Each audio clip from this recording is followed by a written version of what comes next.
ஹல்லேலூயா. கர்த்தர் நல்லவர், அவர் கிருபை உள்ளது. கர்த்தர் நல்லவர், அவர் கிருபை உள்ளது. முதலாவதாக நான் கர்த்தருக்கும் அதே போல இந்த சபையாளருக்கு எல்லாருக்கும் நன்றி சொல்லணும். ஏன்னா முதல் தடவை ஞாயிற்றுக்கிழமை வார்த்தை கர்த்தர் பகிர்ந்தபடியாக இருதயத்தின் ஆழத்திலிருந்து கர்த்தர் சகோதரன் மூலியமா பேசினபடியாக கர்த்தருக்கு நன்றி. நான் எப்பவுமே சொல்றேன், இந்த பலிபீடம் அவ்வளோ ஈஸியாக யாருக்கும் கிடைக்காது. நான் எந்த ஸ்டேஜில் இருந்தாலும் சொல்லுவேன், நான் பலிபீடத்துக்கு முன்பாக நிற்கிறவன் அதுக்கு தகுதி உள்ளவனா இருக்கணும். ஸோ அப்படி இருந்தால் தான் கர்த்தர் அதில் நிற்க வைப்பார்.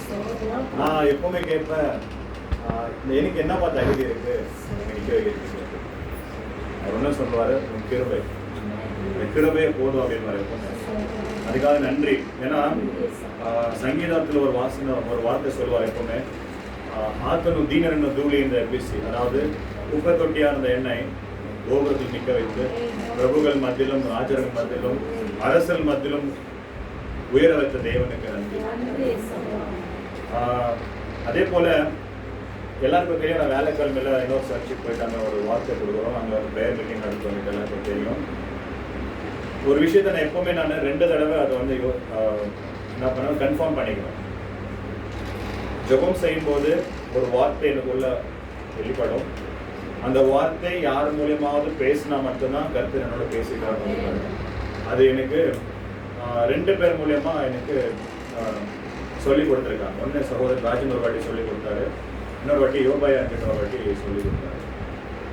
ஸோ இதே ஒரு விஷயமா நான் நடத்திட்டு போவேன். அதே போல் வேலைக்கிழமையிலும் சரி, நான் ஏதாவது ஒரு வார்த்தை கொடுக்குறேன், அன்றைக்கி நான் ப்ரேயர் பண்ணும்போது ஒரு வார்த்தை கொடுக்குறேன், நான் அதை எழுதிடுவேன். அதே போல் அன்னைக்கு அந்த இடத்துல இருக்காரையான்னு ஒருத்தர் எங்கள் மாமா, எங்கள் அங்கிள், அவர் ஒருத்தர் நடத்துகிறாரு. அவர் நான் பேசுறதுக்கு முன்னாடி என்ன சப்ஜெக்ட்ன்றதை அவர் ஆல்ரெடி சொல்லிடுவார். மேடம் லேடி இப்போது சகோதரன் எப்படி சொன்னாரோ அதே போல் சொல்லிடுவார். அப்போ எனக்கு உறுதிப்படும் கர்த்தர் என்னோட பேசுகிறார். இன்றைக்கும் அதே தான்.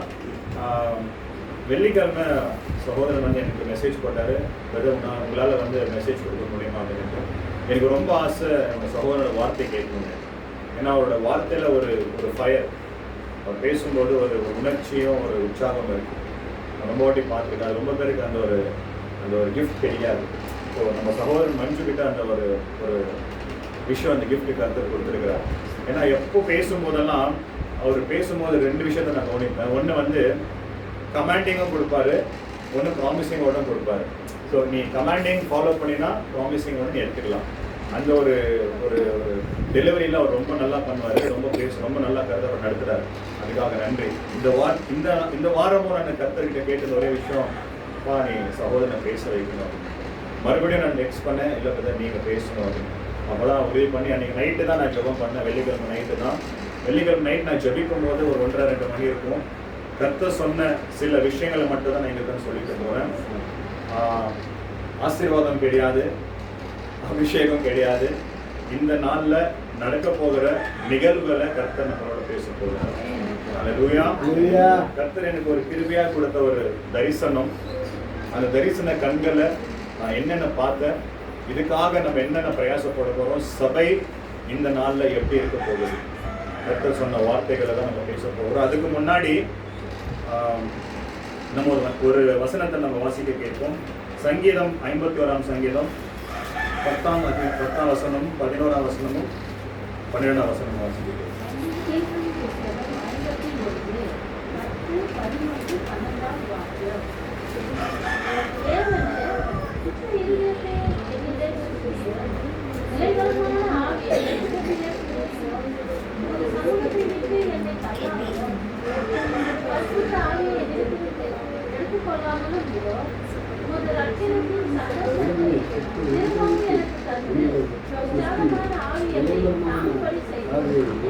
కీర్తనలో 51:10-12 వరకు.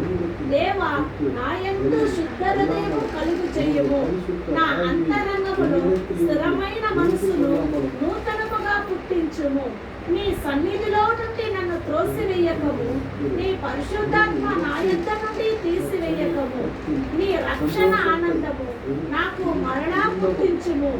సన్మతి గల మనసు కలిగి చేసి నన్నెన్నో దృఢపరచుము. ఆమేన్. இந்த காலகட்டத்தில் முக்கியமான ஒரு விஷயம், தாவீது 2000 வருஷத்துக்கு முன்னாடி ஜெபிக்கும் போது அவர் கேட்குற முதல் வார்த்தை பாவத்திலிருந்து விடுதலையாக்கி அவர் செய்த பாவத்திலிருந்து பாவ மன்னிப்பு கேட்கறதுக்கான ஒரு விஷயம், சுத்தமான இருந்தது எனக்கு தான். இன்றைக்கு உலகத்திலே இப்படிப்பட்ட ஒரு ஜெபம் யாராலும் செய்திருக்க முடியாது. ஏன்னா இது தேவனுக்கும் நம்மளுக்கும் இருக்கிற ஒரு உறவு. இந்த உறவுல நம்மளுக்கு தேவையானது முதல்ல சுத்தமான இருதயம். இருதயத்தில் சுத்தமுள்ளவர்கள் ஆகியவர்கள் அவர் தேவனை தரிசிப்பார்கள். நீங்க தேவனை தரிசிக்கணும் அப்படின்னு பாத்தீங்கன்னா முதல்ல உங்க சுத்தமான இருதயம். அந்த இருதயத்துல நீங்க என்ன கலப்படமும் பாவமும் வச்சு கொண்டிருந்தா நீங்க சபைக்கு வந்தாலும் சகோதரன் சொன்ன மாதிரி அந்த உணர்வு இல்லை, யாருக்குமே இயேசுவோட நடக்கிற அந்த உணர்வு இல்லாம போயிட்டு. அதனாலதான் அவர் சொல்றாரு, ரெண்டாவது விஷயம், உன்னோட சன்னிதான தூரம் தள்ளிடாதீங்க. அது ஒரு ரொம்ப பாரமான அந்த வார்த்தை. அது அவரோட சன்னிதான தூரம் தள்ளிட்டா நம்ம அடுத்தது எங்க போய் விடுவோம்? எங்க போய் வருவோம்? நரகத்துக்கு போய் வருவோம். அப்போ அவரோட சன்னிதானத்துல ஏதாவது ஒரு மூலையில ஒரு சின்ன எறும்பு போல இருந்தாலும் போதும். அப்படிப்பட்ட ஒரு வாழ்க்கையை தான் நம்ம வாழணும். அதே போல அந்த அதே ஒரு விஷயத்துல உன் பரிசுத்த ஆவியிலிருந்து எடுத்துடாதீங்க. பரிசுத்த ஆவியை உள்ளிருந்து எடுத்துட்டீங்கன்னா நீங்க மாம்ச ரீதியா நடக்கிறீங்கன்னு அர்த்தம். மாம்ச ரீதியா நடக்கிறவர்களுக்கு என்ன இருக்கும்? என்ன இருக்கும்? மரணம் இருக்கும். ஸோ மரணத்தை ஜெயித்தவர் உங்க கூட இருக்கணும்னா பரிசுத்த ஆவியினர் உங்க கூட இருக்கணும். அதுதான் கருத்து அந்த இடத்துல அவங்க வெளிப்படுத்துறாங்க. கடைசியா நான் பெற்றுக்கொண்ட இந்த ரட்சிப்பின் ஆனந்தத்தை எல்லாருக்கும் பகிரணும். அதுதான் சகோதரன் சொன்ன வார்த்தை. இயேசுவை எவ்வளவு பேர்கிட்ட சொல்றீங்க ஒரு நாளைக்கு? இயேசுவை பத்தி எவ்வளவு பேர் சொல்றீங்க? அது யாரா இருந்தாலும் சரி, நீ சகோதரனா இருந்தாலும் சரி, நண்பனா இருந்தாலும் சரி, யாரா இருந்தாலும் நம்ம இயேசுவை பத்தி எவ்வளவு பேர்கிட்ட சொல்ல போறோம்? இன்னைக்கு இதுதான் கேள்வி. இயேசு திடீர்னு நம்ம கூட வந்துட்டா அவர் கேட்கறது, ஒரு எவ்வளவு கோல்டு நீ சேர்த்து வச்சிருக்கிற, எவ்வளவு பணம் சேர்த்து வச்சிருக்கிற, எவ்வளவு ஆஸ்தி சேர்த்து வச்சிருக்கிற, அதெல்லாம் அவர் கேட்க மாட்டார். எதுக்காக நீ ஜெபிச்ச? எத்தனை ஆத்ம பாரத்துக்காக நீ ஜெபம் பண்ண? எத்தனை பேருக்காக என்னோட வார்த்தை நீ சொன்ன? அதுதான் அவர் கேட்பார். ஏன்னா அவர் நியாயாதிபதியாக தான் வரப்போறாரு. இப்போ நெக்ஸ்ட் அந்த நியாயாதிபதியில அந்த நியாயஸ்தானத்தை அவர் நிற்கும் போது கிருபை கிடையாது. நியாயஸ்தானத்தை கேட்கும் போது ஒன்லி ஜட்ஜ்மெண்ட் தான். அது யாரா இருந்தாலும் சரி, இங்க நிக்கிறவங்களா இருந்தாலும் சரி, உட்காரங்களா இருந்தாலும் சரி, எல்லாருக்கும் ஒரே ஜட்ஜ்மெண்ட் தான். ஸோ அதனால உங்க ரட்சிப்பின் ஆனந்தத்தை மோசே இந்த பைபிள்ல எனக்கு ரொம்ப நான் ஃபாலோ பண்ற ஒரு கேரக்டர் பார்த்தீங்கன்னா மோசையை ரொம்ப நான் ஃபாலோ பண்ணேன்.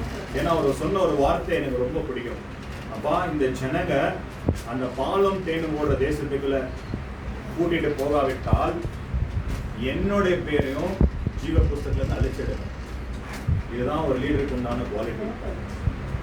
சபை போதகரும் சரி, யாரா இருந்தாலும் சரி, அது விசுவாசிகளா இருந்தாலும் சரி, யாரா இருந்தாலும் சரி, இப்படிப்பட்ட ஒரு ஜெபத்தை தான் போராடி ஜெபிக்கணும். என்னோட பேரு எழுதப்பட்ட நீங்க என் தாய் பேரும் எழுதணும், என் மனைவி பேரும் எழுதணும், என் சகோதர பேரும் எழுதணும், என் நண்பர்கள் பேரும் எழுதணும், என் சுத்தி இருக்கிற வட்டார பேரும் எழுதணும், என் தேசத்தின் மக்கள் பேரும் எழுதணும். அவங்க பேரு அந்த ஜீவ புஸ்தகத்தில் இல்லைன்னா என் பேரை எடுத்துடணும். அதுதான் மோசே ஜபிச்ச ஒரு விஷயம்.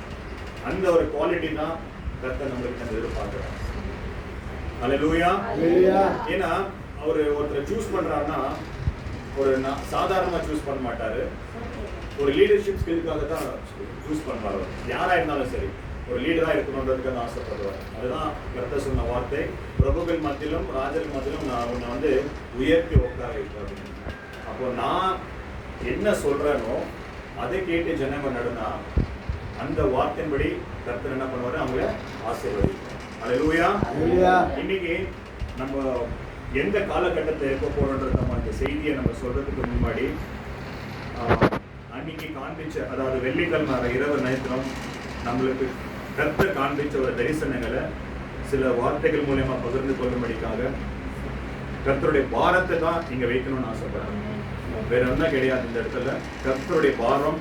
நான் எப்பவுமே ஜெபிக்கும் போதெல்லாம் என் பக்கத்துல ஒருத்தர் அலுவலக சத்தம் வந்துட்டு நான் ரொம்பவுமே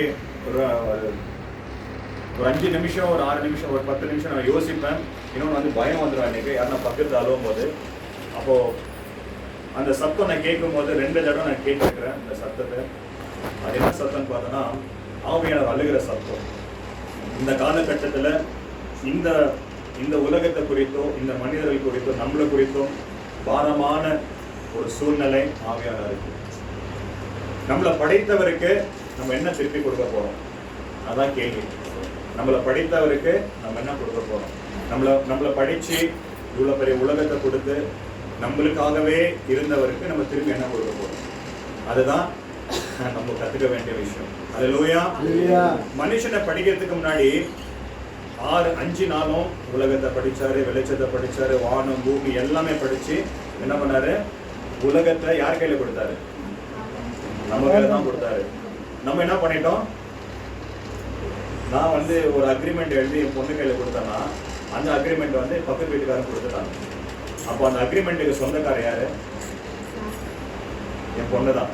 அப்போ நான் வந்தேன், ஃபர்ஸ்ட் என் பொண்ணுகிட்ட தான் கேட்பேன், ஏதோ அந்த அக்ரிமெண்ட், ஏதோ அந்த வீடு, நான் கொடுத்த வீடு எங்க அப்படி.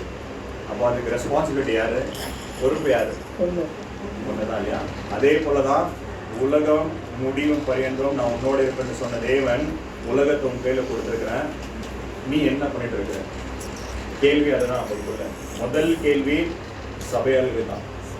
சபைக்கு தான் முதல் கேள்வி. அதாவது முதல்ல என் மகக்கிட்ட தான் நான் கேட்பேன், இந்த உலகத்துக்காக நீ என்ன பண்ண? நான் உன் கையில கொடுத்தனே, நீ என்ன பண்ண போற? இது கடைசி காலம். இந்த கடைசி கால உலகத்துல கர்த்தர் நம்மளுக்கு காண்பிச்ச அந்த தரிசனங்களை, அதுக்காக நம்ம என்ன பண்ணணும், அதுக்காக நம்ம எப்படி செபிக்கணும், நம்ம எப்படி இருக்க போறோம்ன்றதுக்காக தான் செய்தி. ஒரு வசனத்தை நம்ம வாசிக்கலாம். 2 தீமோத்தேயு 3 அதிகாரம் 1 வசனம். 2 தீமோத்தேயு 3 அதிகாరం 1 వచనం நம்ம వాసిస్తున్నాం. 2 తీమోతి 3వ అధికారంలో 1వ వాక్యం. అంత్య దినములలో అపాయకరమైన కాలములు వచ్చునని తెలుసుకొనుము. 2 తీమోతి పుస్తకం 3వ అధికారం 1వ వాక్యం. மேலும் கடைசி நாட்களில் கொடிய காலங்கள் வரும் என்று அறிவாயாக. ಪೌಲನು ತಿಮೋಥೆಯವರಿಗೆ ಬರೆದ 2ನೇ ಪತ್ರಿಕೆ 3ನೇ ಅಧ್ಯಾಯ 1ನೇ ವಾಕ್ಯ. ಆದರೆ ಕಡೆಯ ದಿವಸಗಳಲ್ಲಿ ಕಠಿಣ ಕಾಲ ಬರುತ್ತದೆಂಬುದು ತಿಳಿದುಕೋ. ஆகையால் கடைசி காலத்துல கொடுமையான காலங்கள் வரும் என்று அறிந்து கொள்வோம். இப்போ இன்னைக்கு செய்தி எதுனா end times of the world, அதாவது last days of the world. நம்ம இருக்கிறது இப்போ என்ன காலகட்டத்தில் இருக்குன்னு பார்த்தீங்கன்னா கடைசி நாள்ல கடைசி நேரத்தில் இருக்கும். ஆனா இதுதான் ஆரம்பம். இதுதான் கடைசி காலத்தின் ஆரம்பம். இது இன்னும் ஆரம்பம் ஆகிறதுக்கு முன்னாடியே ஒரு ஸ்டார்டிங் சொல்லுவாங்க இல்லையா, ஒரு டீசரோ ஒரு ட்ரைலரோ இருப்பாங்க இல்லையா, அந்த மாதிரி தான் இது. இப்போவே எல்லா தேசத்திலையும் என்னென்ன ஸ்டார்ட் ஆயிடுச்சு? பஞ்சங்கள் ஸ்டார்ட் ஆயிடுச்சு. அப்புறமா வந்து தேசத்தின் மேல தேசமும் ராஜ்யத்தின் மேல ராஜ்யமும் எல்லாமே தொடங்கிடுச்சு. இது 2000 வருஷத்துக்கு முன்னாடி நம்ம கர்த்தராகிய இயேசு கிறிஸ்து சொன்ன வார்த்தை. 2000 வருஷத்துக்கு அப்புறமா என்ன பண்ண போகுது? இது இப்போதான் ஸ்டார்ட் பண்ண போகுது. இப்போதான் ஸ்டார்ட் பண்ண போகுது. அதே போல தானியேல் எழுதின புஸ்தகம் பழைய உடன்படிக்கையில 8ஆம் அதிகாரம் 18-19 வசனத்தை நம்ம வாசிக்கிறோம்.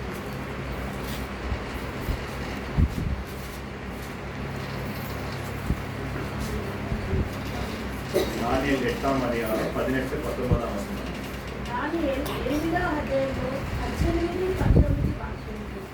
అతడు నాతో మాట్లాడుచుండగా నేను గాఢ నిద్ర పడిన వాడివై నేలను సాష్టాంగముగా పడితిని కనుక అతడు నాకు పట్టుకొని లేవనెత్తి నిలబెట్టేది. మరియు అతడు ఉగ్రత సమస్తమైన కాలముయందు కలుగబోవునట్టు సంగతులు నాకు తెలియజేయుచున్నాడు. ఎలయనగా అది నిర్ణయము అంత్యకాలమున జరిగినది. దానియేలు పుస్తకం 8ఆம் அதிகாரம் 18-19 18ஆம் வாக்கியம் 19ஆம் வாக்கியம். அவர் என்னோடு பேசுகையில் நான் தலையை முகம் குப்புற கொண்டேன். அவனோ என்னை தொட்டு நான் காலூன்றி இருக்கும்படி செய்து, இதோ கோபத்தின் முடிவு காலத்திலே சம்பவிப்பதை உனக்கு தெரிவிப்பேன். இது குறிக்கப்பட்ட முடிவு காலத்துக்கு அடுத்தது. ದಾನಿಯೇಲನ ಪುಸ್ತಕ 8ನೇ ಅಧ್ಯಾಯ 15 ಮತ್ತು 19ನೇ ವಾಕ್ಯ. ಅವನು ನನ್ನೊಡನೆ ಮಾತಾಡುತ್ತಿರುವಲ್ಲಿ ನಾನು ಮೈಮೆರೆತು ಅಡಿಮೋಗವಾಗಿ ಬಿದ್ದೆನು. ಆಗ ಅವನು ನನ್ನನ್ನು ಮುಟ್ಟಿ ನಿಲ್ಲಿಸಿ ನನಗೆ, ಇಗೋ, ದೇವರು ತನ್ನ ಕೋಪವನ್ನು ತೋರಿಸುವ ಮುಂದಿನ ಕಾಲದಲ್ಲಿ ನಡೆಯತಕ್ಕದ್ದನ್ನು ನಿನಗೆ ತಿಳಿಸುವೆನು. ಅದು ಕ್ಲುಪ್ತವಾದ ಅಂತ್ಯಕಾಲದ್ದೇ. இரவு நேரம் வெள்ளிக்கிழமை ராத்திரி நான் ஜெபிக்கும் போது கர்த்தர் என்னோட பேசின சில வார்த்தைகளை தான் நீங்கள் வந்து பகிர்ந்து கொள்ளும்படி.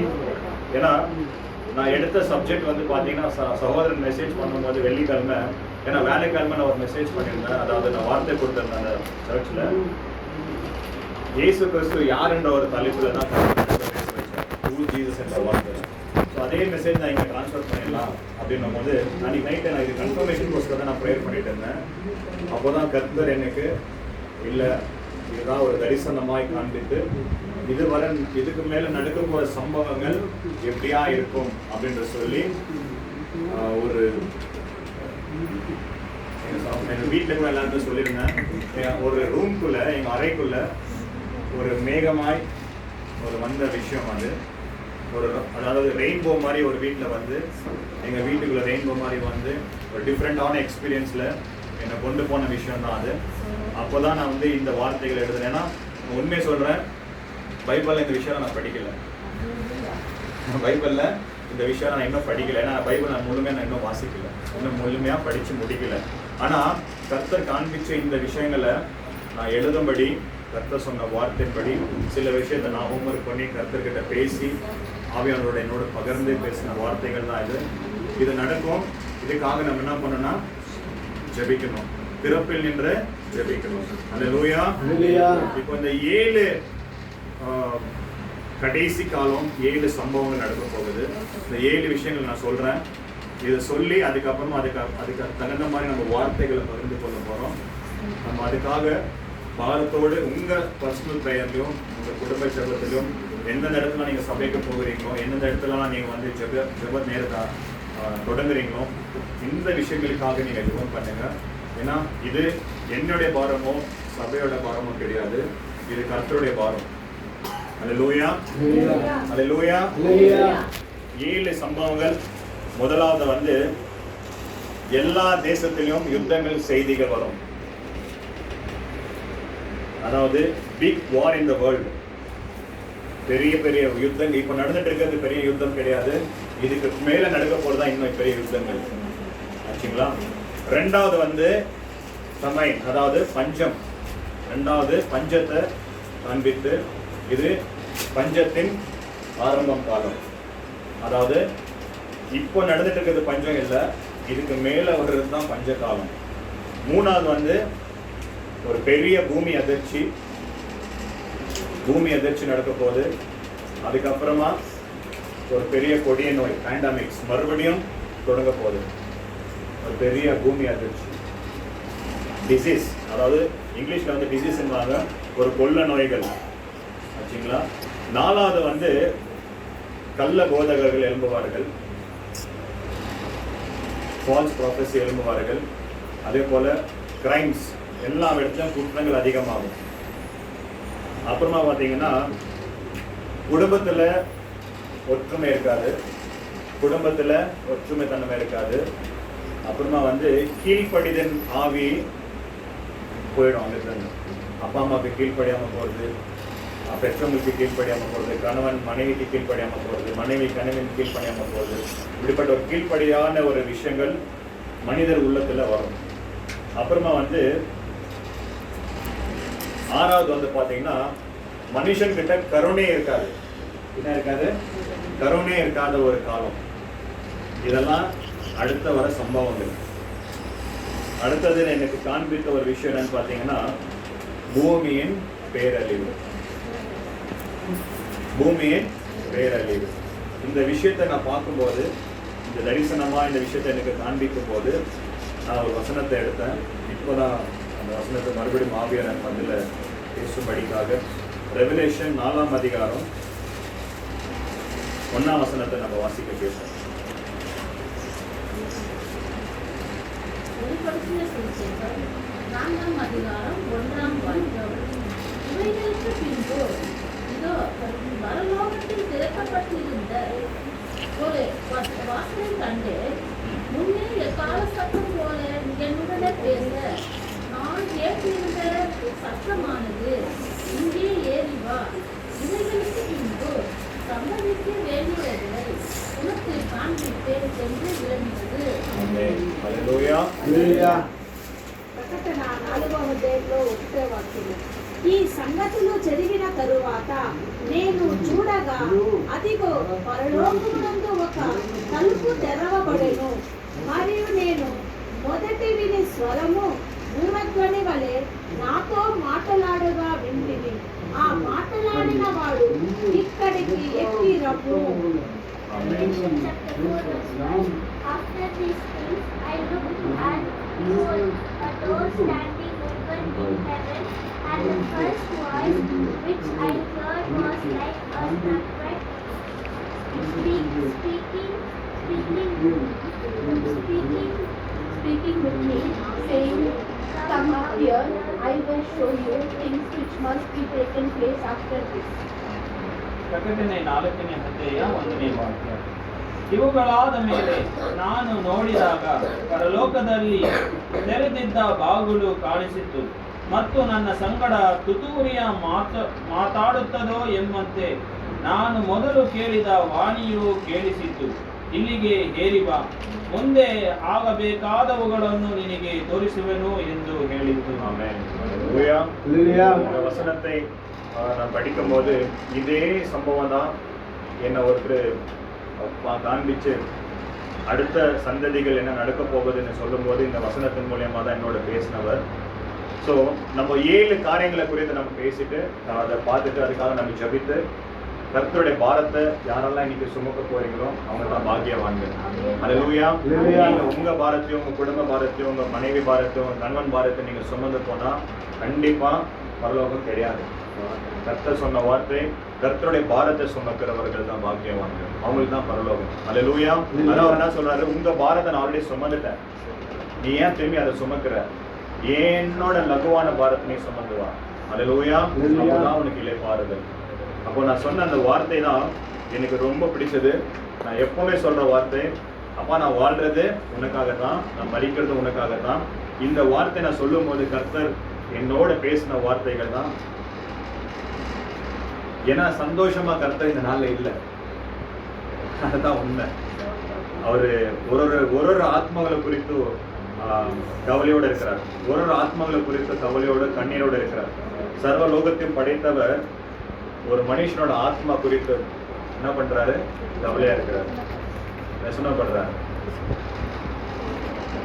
அந்த ஆத்ம பாரம் இந்த காலகட்டத்தில் யாருக்குமே கிடையாது. கர்த்தர் சொன்ன வார்த்தை, என் ஜனங்கள் அழிவுக்கு போய் கொண்டிருக்கார், என் ஜனங்கள் அழிவுக்கு போய் கொண்டிருக்கிறார், என் ஜனங்கள் உணர்வில்லாம போய் கொண்டிருக்கிறார், என் ஜனங்கள் பெருமையோடு இருக்கிறார், உலகத்துக்கு பின்னாடி போயிட்டு இருக்கிறார், நான் யாருன்னு தெரியாமலே என்னை வணங்கி கொண்டிருக்கிறேன், ரட்சிப்பின் ஆனந்தத்தை எழுந்து போயிட்டாங்க. ரட்சகர் நான் தான், ரட்சிப்பின் ஆனந்தம் கொடுத்தது நான் தான். முன்னாடி ஒரு கேள்வி கேட்டேன் நம்ம சர்ச்சில், இயேசு கிறிஸ்து யாருன்னு கேட்கும்போது எல்லாரும் சொன்னாங்க, பாவத்துக்காக மரித்தவர், சிலுவை சுமந்தவர், ரத்தத்தை சிந்தினவர், எல்லாமே சொன்னாங்க. ஆனால் பர்சனலாக அவர் யாருன்னு யாருமே சொல்லலை.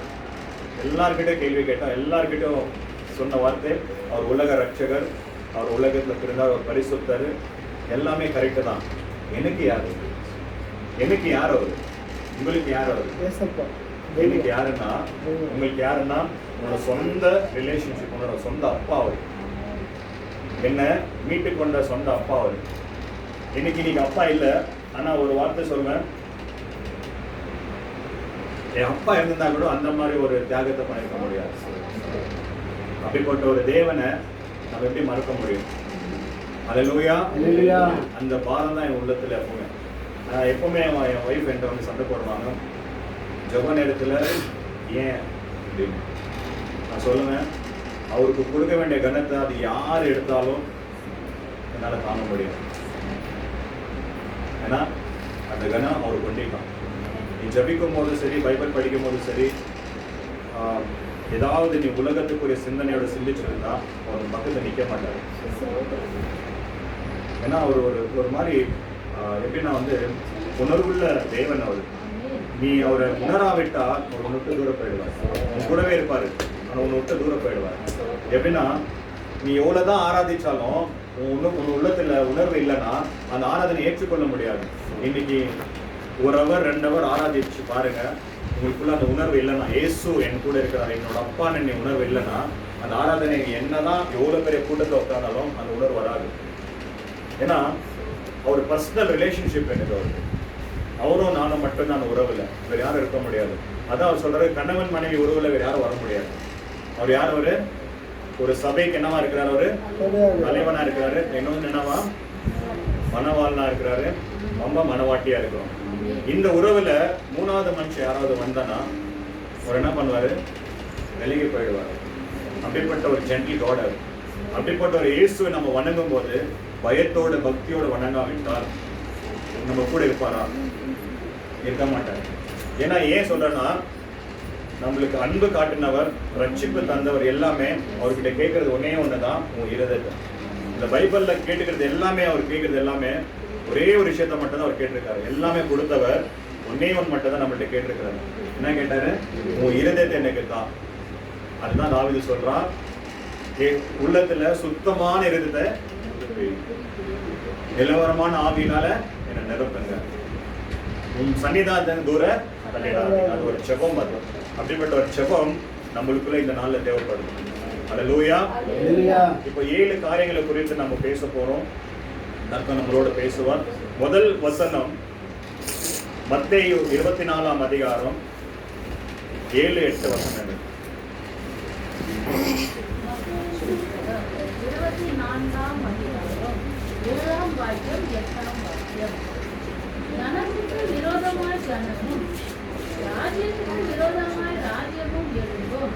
பஞ்சமும் கொள்ளை நோய்களும் ஊர் அதிர்ச்சிகளும் பல இடங்களில் உண்டாகும். இவைகள் எல்லாம் வேதனைக்கு ಆರಂಭம். ಅಧ್ಯಯನ ಬರೆದ ಸುವಾರ್ತೆ 14ನೇ ಅಧ್ಯಾಯ 7ನೇ ವಾಕ್ಯ. ಜನಕ್ಕೆ ವಿರೋಧವಾಗಿ ಜನವು, ರಾಜ್ಯಕ್ಕೆ ವಿರೋಧವಾಗಿ ರಾಜ್ಯವು ಹೇಳುವು, ಮತ್ತು ಅಲ್ಲಲ್ಲಿ ಬರಗಳು ಬರುವು, ಭೂಕಂಪಗಳು ಆಗುವವು. ಇವೆಲ್ಲ ನೂತನ ಕಾಲವು ಹುಟ್ಟಿಸುವ ಪ್ರಸವ ವೇದನೆಯ ಪ್ರಾರಂಭ.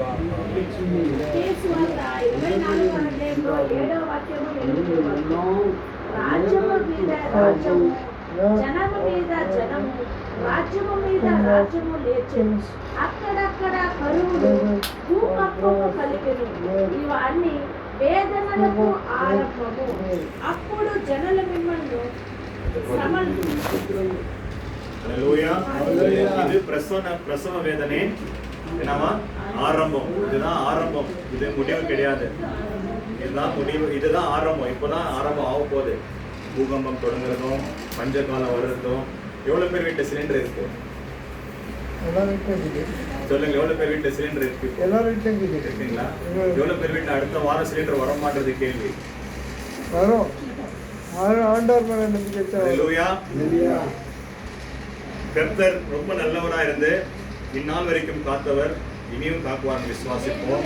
ஏன்னா வர்ற காலத்துல இந்தியாவில் ஒரு மிக சிறந்த ஒரு பஞ்ச காலம் வரப்போகுது. அந்த பஞ்ச காலம் வரும்போது அரிசி பருப்பு கூட நம்மளால சம்பாதிக்க முடியாது. அப்படிப்பட்ட ஒரு பஞ்ச காலம் தான் இந்தியாவில் வரப்போகுது. ஸோ கர்த்தர் காண்பிச்ச அந்த விஷயம், எங்கேயோ ஒரு மூலையில யுத்தம் நடந்தா நம்மளுக்கு என்ன, பக்கத்து வீட்டுல யுத்தம் நடந்தா நம்மளுக்கு என்ன, நம்ம வீட்டுல என்ன இருக்கு? அரிசி பருப்பு இருக்கு, சிலிண்டர் இருக்கு, நம்ம நல்லா சந்தோஷமா இருக்கோம். அதே யுத்தமும் அதே பஞ்சமும் நம்ம வீட்டுக்குள்ள வந்தா நம்ம என்ன பண்ணுவோம்? வருத்தப்படுவோமா? இல்லைங்களா? ஆமா. அதுக்கு என்ன பண்ணுவோம்? நம்ம கடவுள்கிட்ட வேண்டுவோம், அம்மா எங்க வீட்டுல இந்த மாதிரி கஷ்டம் வரக்கூடாது, எங்கள் வீட்டிலேருந்து இந்த கேஸ் தீரக்கூடாது, அரிசி பருப்பு குறையாகக்கூடாது அப்படின்ட்டு. அப்போது நம்ம சுயநலக்காரங்களா, சுயநலவாதி இல்லாதவங்க? அதான் கருத்து சொல்றாரு. இந்த நாள்ல உணர்வில்லாமல் ஜனங்கள் ரொம்ப பேர் இருப்பாங்க. ரஷ்யால சண்டை நடந்தா எனக்கு என்னப்பா, இந்தியால கர்நாடகால பெங்களூர்ல ராம்சாம்போல எனக்கு அரிசி பருப்பு கிடைக்குது. ஈரான்ல எத்தனை பேர் செத்தா எனக்கு என்ன? என் வீட்டுல எல்லாரும் நல்லா தான் இருக்கிறாங்க. சைனால கொள்ளு நோய் வந்தா எனக்கு என்னப்பா, எங்க வீட்டுல எல்லாருக்கும் சந்தோஷமா தான் இருக்கும்.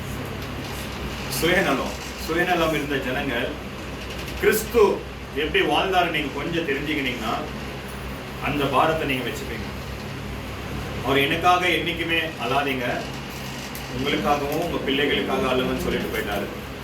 அன்னைக்கு கூட அவர் என்ன பண்ணாரு, சுயநலமா வாழல. அவர் அந்த அந்த கல்வாரி சிலுவையில கூட கடைசி நேரம் அவருக்கு என்னென்ன உயிர் பிரிய போகுது, அப்போ என்ன சொல்றாரு, எனக்காக ஏன் பாடுறீங்க, உங்க பிள்ளைகளுக்காகவும் கணவனுக்காகவும் மனைவிக்காகவும் குடும்பத்துக்காக ஆடுவாங்க.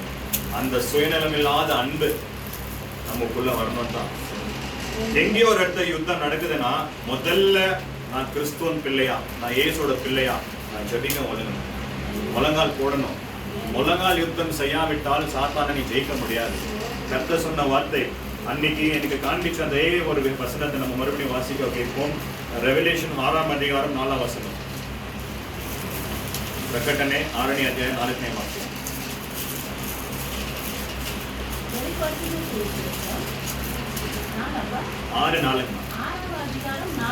வாக்கியம். அப்பொழுது சிறப்பான வேறொரு குதிரை புறப்பட்டது. அதன் மேல் ஏறி இருந்தவனும் பூமியுள்ளவர்கள் ஒருவரையொருவர் கொலை செய்யத்தக்கதாக சமாதானத்தை பூமியில் எடுத்து போடும்படியான அதிகாரம் கொடுக்கப்பட்டது. ஒரு பெரிய பட்டயமும் அவனுக்கு கொடுக்கப்பட்டது. ಪ್ರಕಟಣೆ 6ನೇ ಅಧ್ಯಾಯ 4ನೇ ವಾಕ್ಯ. ಮತ್ತು ಆಗ ಮತ್ತೊಂದು ಕುದುರೆಯು ಹೊರಟು ಬಂತು. ಅದು ಕೆಂಪು ಕುದುರೆ. ಅದರ ಮೇಲೆ ಕೂತಿದ್ದವನಿಗೆ ಭೂಮಿಯಿಂದ ಸಮಾಧಾನವನ್ನು ತೆಗೆದು ಬಿಡುವುದಕ್ಕೂ ಮನುಷ್ಯರ ಒಬ್ಬರನ್ನೊಬ್ಬರು ಕೊಲ್ಲುವವರಾಗುವಂತೆ ಮಾಡುವುದಕ್ಕಾಗಿ ಅಧಿಕಾರವು ಕೊಡಲ್ಪಟ್ಟಿತು. ಅವನಿಗೆ ದೊಡ್ಡ ಕತ್ತಿಯು ಕೊಡಲ್ಪಟ್ಟಿತು. ஒரு முத்திரையை உடைக்க கண்டேன். அந்த இடத்துல இருந்து ஒரு சிவப்பு குதிரை என்ன வந்து பூமிக்குள்ள இறங்கி வருது. பூமிக்கு இறங்கி வர்றது பூமியோட சமாதானத்தை கிடைக்கிறதுக்கு தான். இந்த காலகட்டத்தில் அடுத்ததாக நடக்க போற சம்பவம் என்ன தெரியுங்களா? அதிகமான யுத்த செய்திகள் நீங்க கேட்பீங்க. இன்னும் அதிகமா யுத்த செய்திகளை கேட்பீங்க. நான் என்ற கர்வம் அதிகமாகிடுச்சு. லீடர்ஸ்குள்ள ஒரு சமாதானம் இல்லை. ஃபர்ஸ்ட் ஆஃப் ஆல் நான் லீடரு, என் ஜனங்கள் நல்லா இருக்கணுன்ற ஒரு எண்ணங்கள் அவங்களுக்குள்ள இல்லை. நான் யுத்தம் நடத்தினா அந்த அப்பாவி ஜனங்கள், ஏழை ஜனங்கள் என்ன ஆவான்ற ஒரு பொறுப்பு இல்லை. அவங்களுக்கு என்ன தேவை? என் நாடு நான் ஜெயிக்கணும், என் பேரை கிடைக்கணும், என் பேரை நல்லபடியாக வச்சுக்கணும், என் பேரை வரலாறுல நான் எழுதணும். இதுதான் மனுஷனோட குறிக்கோள்.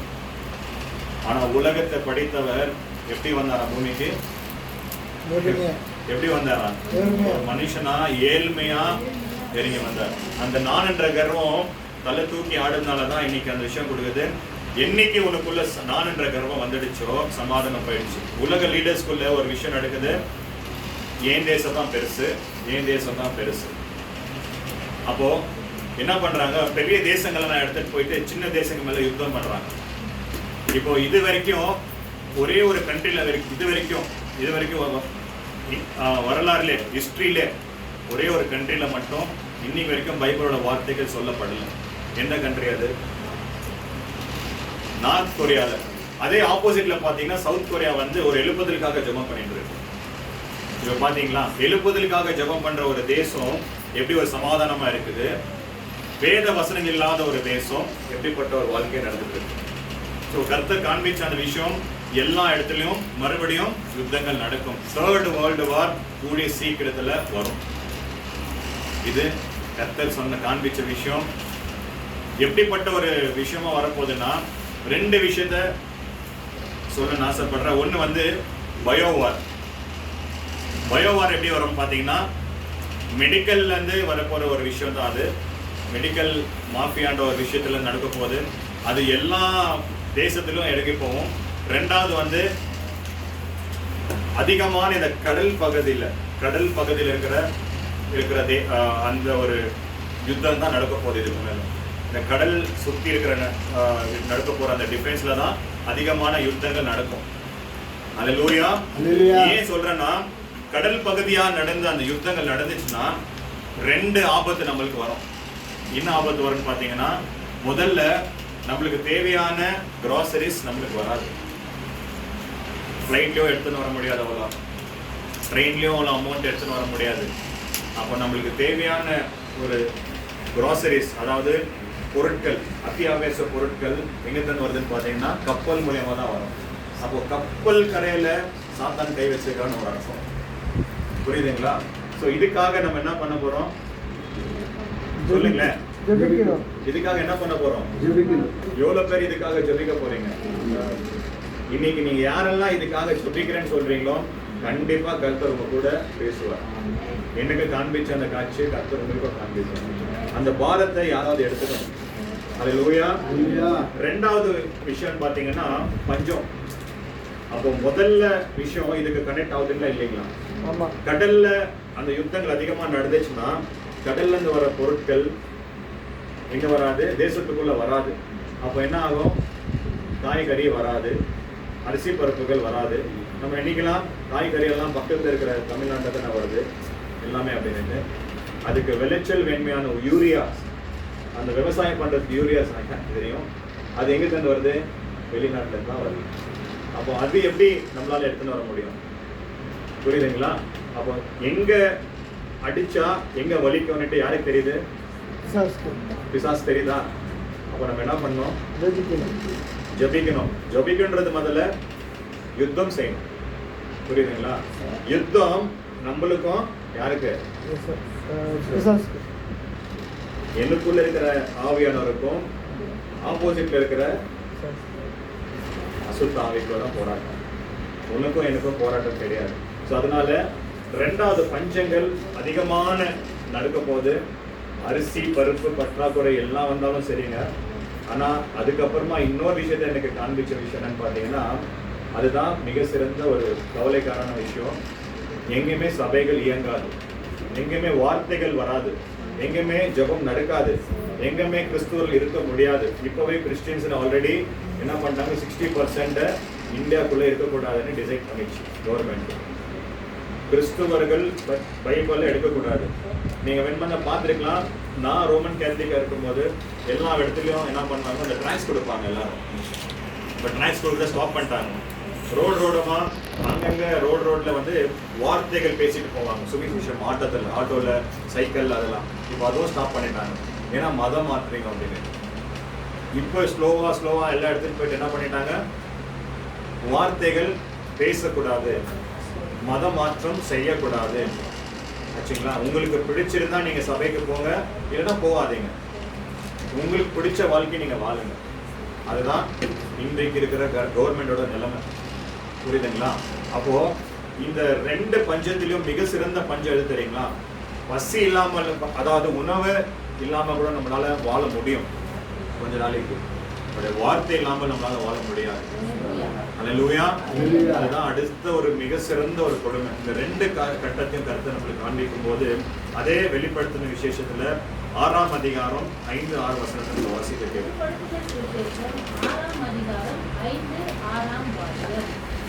அவர் 3ஆம் முத்திரையை விட்டபோது 3ஆம் ஜீவனானது, நீ வந்து பார் என்று சொல்ல கேட்டேன். நான் பார்த்தபோது இதோ ஒரு கருப்பு குதிரையை கண்டேன்.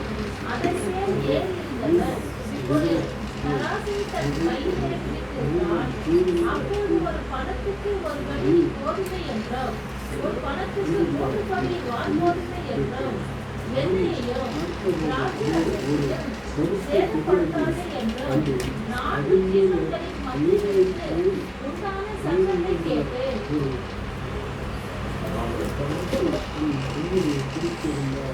ಪ್ರಕಟಣೆ 6ನೇ ಅಧ್ಯಾಯ 5 ಮತ್ತು 6ನೇ ವಾಕ್ಯ. ಆತನು ಮೂರನೇ ಮುದ್ರೆಯನ್ನು ಹೊಡೆದಾಗ ಮೂರನೆಯ ಜೀವಿಯು ಬಾ ಅನ್ನುವುದನ್ನು ಕೇಳಿದನು. ಆಗ ಇಗೋ, ಕಪ್ಪು ಕುದುರೆಯು ಕಾಣಿಸಿತು.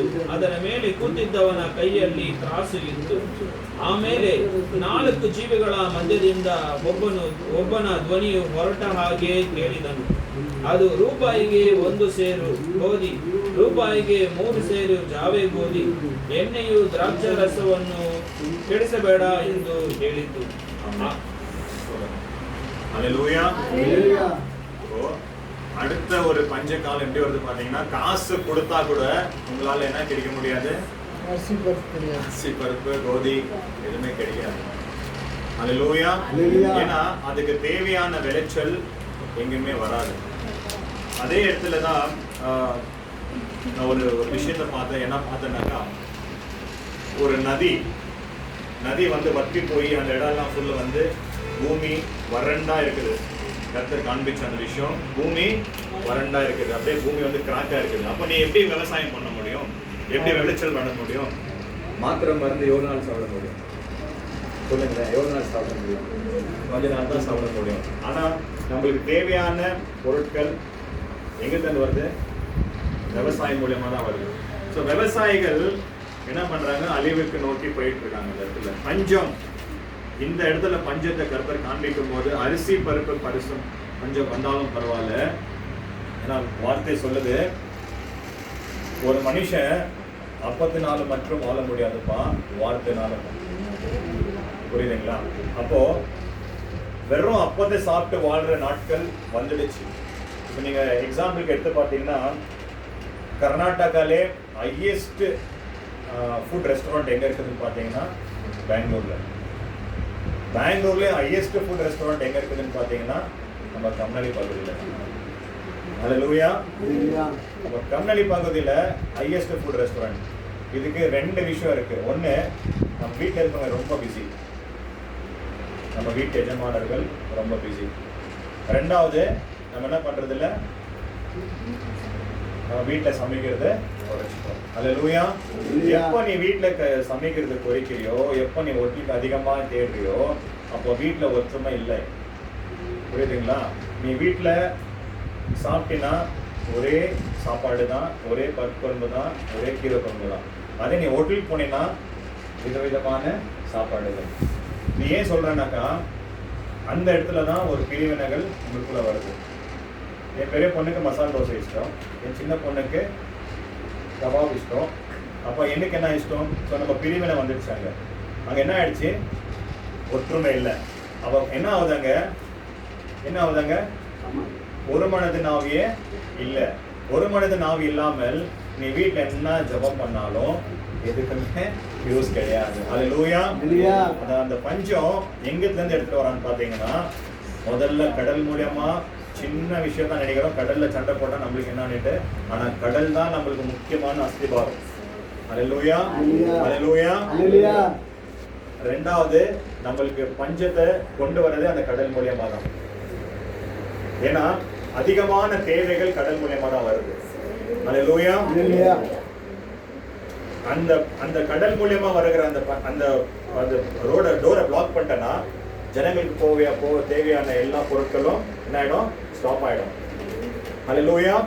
இப்போ ஈரான்ல எவ்வளவு பேர் தெரியும்? ஈரான்ல யுத்தம் நடந்துருக்கு, தெரியல எல்லாருக்கும். ஈரான்ல யுத்தம் நடந்தா இந்தியால சிலிண்டர் கம்மி ஆகுறதுக்கு என்ன கனெக்ட் இருக்கு? ஈரான்ல யுத்தம் நடந்தா இந்தியால சிலிண்டர் கம்மி ஆகுறதுக்கு என்ன கனெக்ஷன் இருக்கு?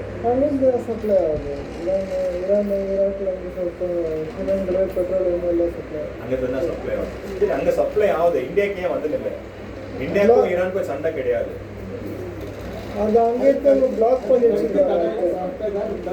அதுதான் கர்த்தர் காண்பிச்ச விஷயம். கடல்ல தான் அதிகமான தாக்கங்கள். அடுத்தது சாத்தானோட நெக்ஸ்ட் டார்கெட்டே கடல் தான். அல்லேலூயா. ஏன்னா கடல்ன்றது ஒரு தண்ணி. அந்த தண்ணி எதுக்கு குறிக்குதுன்னு பாத்தீங்கன்னா ஜீவ தண்ணி தான் குறிக்குது. அந்த தண்ணி நம்மளுக்குள்ள இருக்கணும்னு பாத்தீங்கன்னா, முதல்ல அந்த தண்ணீர் அங்க இல்லைச்சுன்னா, எப்போ உலகத்துல கடல் தண்ணீர் அழியுதோ அப்போ உலகம் அழியுதுன்னு அர்த்தம். புரியுதுங்களா? தண்ணி இல்லாம ஒரு மனுஷனால இருக்க முடியாது. அப்போ அடுத்த ஒரு காலகட்டத்துக்கான ஸ்டெப், சாத்தான் வச்சிருக்க ஸ்டெப் எங்க டோர் பாத்தீங்கன்னா கடல் தான். ஹல்லேலூயா.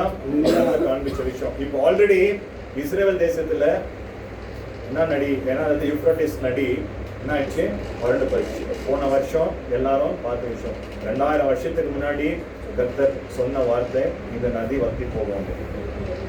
அப்போ இப்போ நடந்திருக்கு. இது 2வது சிம்பல், உலகத்தின் முடிவு காலம். ஹல்லேலூயா. 3வது ஒரு அடையாளம் என்னன்னு பார்த்தீங்கன்னா, அதிகமான கொள்ள நோய்களும் பூகம்பம் அதிர்ச்சிகளும். லூக் எழுதின சுவிசேஷம் 21ஆம் அதிகாரம் 11ஆம் வசனத்தை நம்ம வாசிக்க கேட்போம். 21ஆம் அதிகாரம் 11ஆம் வசனம். பல இடங்களில் மகா பூமி அதிர்ச்சிகளும் அந்தரம் கொள்ளை நோய்களும் உண்டாகும். வானத்திலிருந்து பயங்கரமான தோற்றங்களும் பெரிய அடையாளங்களும் உண்டாகும். ಲೋಕನ ಬರೆದ ಸುವಾರ್ತೆ 21ನೇ ಅಧ್ಯಾಯ 11ನೇ ವಾಕ್ಯ. ಮತ್ತು ಭೂಕಂಪಗಳಾಗುವವು, ಅಲ್ಲಲ್ಲಿ ಬರಗಳು ಉಪದ್ರವಗಳು ಬರುವವು, ಉತ್ಪತ್ತಗಳು ಆಕಾಶದಲ್ಲಿ ಮಹಾ ಸೂಚನೆಗಳು ತೋರುತ್ತವು. ஆமென். 3வது ஒரு தரிசனம் என்னன்னு பார்த்தீங்கன்னா, பூகம்பங்கள். எல்லா இடத்துலையும் பூகம்பம், பூமி அதிர்ச்சி செய்திகள் நீங்க கேட்க போறீங்க. அதே போல பேண்டமிக்ஸ், அதாவது கொள்ள நோய்கள் வரும் என்று, கூடிய சீக்கிரத்தில் அது வரும் என்று கர்த்தர் சொல்றார். ஹல்லேலூயா.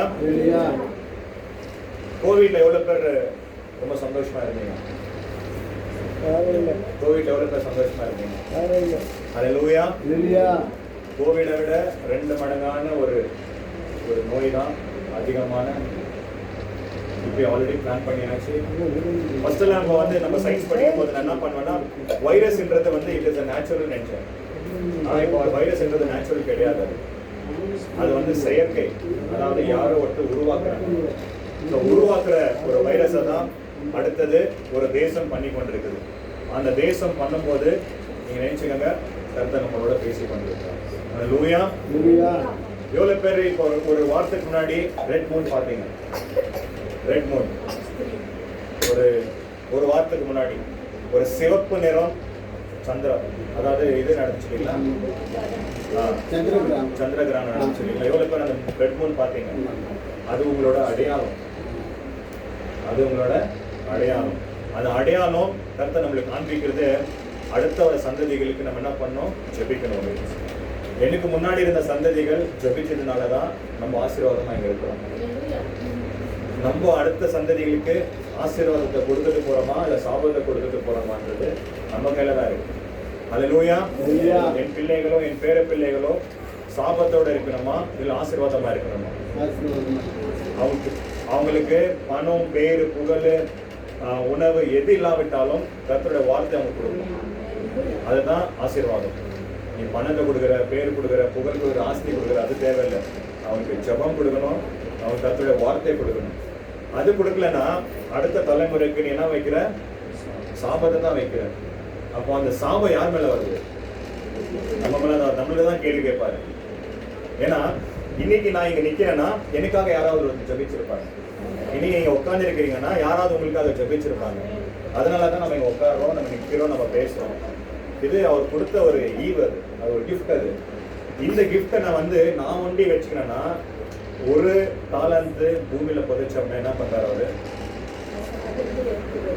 என்ன பண்றாரு? தாளந்த புடுங்கி அவனை சபிக்கிறாரு. கரெக்டுங்களா? 5 தாளந்த கொடுத்தா 10 தாளந்த மாத்திரம் என்ன பண்றாரு? அதிகமா ஆசீர்வாதிக்கிறார். அப்போ உங்க ஆசீர்வாதம் எப்படின்னா, எனக்கு கிடைச்ச இந்த ரட்சிப்பை மற்றவங்களுக்கும் கிடைக்கும். புரியுதுங்களா? இதுதான் கர்த்தருடைய ஒரு மிக சிறந்த ஒரு நோக்கம். நான் பெற்றுக்கொண்ட இந்த ரட்சிப்பின் ஆனந்தத்தை மற்றவங்களும் பெற்றுக்கொள்ளணும், எல்லாருக்கும் கிடைக்கணும். அப்போ நான் அதுக்கு என்ன பண்ணணும்? நான் ஜெபம் பண்ணணும். ஏன் ஜெபிக்கணும்? ஏன் ஜெபிக்கணும்?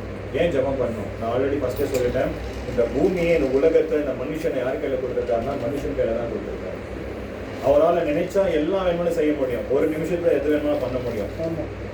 ஆனா உன் ஜெபத்துக்கு எதிர்பார்க்கிறாரு. அந்த ஜெபத்துக்காக தான் அவர் என்ன பண்றாரு? எதிர்பார்க்கிறாரு. பூமியில அவர் காண்பிச்சு கொடுத்தது கர்த்தராகி இயேசு கிறிஸ்து இந்த பூமிக்கு வந்ததே ஒரு மனுஷன் எப்படி வாழணுன்றதுக்காக தான். ஆனா இன்னைக்கு அவரை குறித்து அநேக ஒரு என்ன நடக்குது, விவாதம் நடக்குது. அவர் கர்த்தர், அவர் பூமிக்கு வந்தாரு, அவர் மனுஷனா தானே வந்தாரு. அப்பா அவர் மனுஷனா வந்தாரு, ஆனா அவர் மனுஷனா வாழலையே. 100% மனுஷனா வாழ்ந்தாரு, 100% கடவுளா வாழ்ந்தாரு. அதை தெரியாம நீ எந்த கடவுளை கும்பிடுற, எந்த கடவுளை நம்ம வந்து ஆராதிக்கிறோம்?